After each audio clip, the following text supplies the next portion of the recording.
লোকসভা ভোটের আগেই সিএ অর্থাৎ নাগরিকত্ব আইন কার্যকর হয়ে যাবে, এমনটাই জানিয়েছিলেন কেন্দ্রীয় স্বরাষ্ট্রমন্ত্রী অমিত শাহ।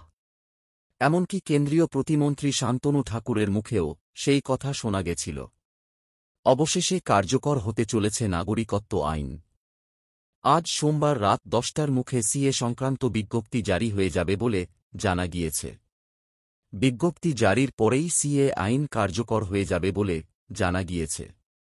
তবে নাগরিকত্বের জন্য আবেদন মঙ্গলবার থেকেই আবেদন করা যাবে বলে খবর। কিভাবে সেই আবেদন করা যাবে সে বিষয়ে বিজ্ঞপ্তিতে স্পষ্টভাবে লেখা থাকবে বলেও জানা গিয়েছে। সংবাদ সংস্থা সূত্রে জানা গিয়েছে, প্রধানমন্ত্রী নরেন্দ্র মোদী এই বিষয়ে ঘোষণা করতে পারেন বলে খবর। এজন্য একটি ভিডিও বার্তাও প্রধানমন্ত্রী দিতে পারেন বলে জানা গিয়েছে। দীর্ঘ 5 বছর ধরে কার্যত এই আইন বিভিন্ন জটিলতায় ঝুলেছিল। অবশেষে তা কার্যকর হতে চলেছে। আগামী সপ্তাহেই সম্ভবত লোকসভা ভোটের দিন ঘোষণা হতে পারে। জোর প্রস্তুতি চলছে জাতীয় নির্বাচন কমিশনের তরফে।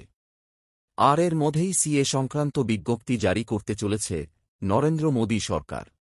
বলে রাখা প্রয়োজন, বাংলাদেশ, পাকিস্তান ও আফগানিস্তানের মতো মুসলিম ধর্মাবলম্বী দেশ থেকে যদি সে দেশের ধর্মীয় সংখ্যালঘুরা ধর্মীয় উৎপীড়নের কারণে এদেশে আশ্রয় চান, তাহলে তা দেবে ভারত।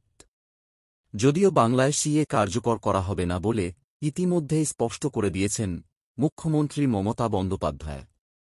এই বিষয়ে লাগাতার আন্দোলনের পথে হাঁটার হুঁশিয়ারিও দিয়েছেন তিনি। যদিও গোটা দেশ জুড়ে সিএ কার্যকর করা হলে বাংলাতেও তা কার্যকর হবে। মুখ্যমন্ত্রী তা আটকাতে পারবে না বলেই হুঁশিয়ারি বঙ্গ বিজেপি নেতৃত্বের।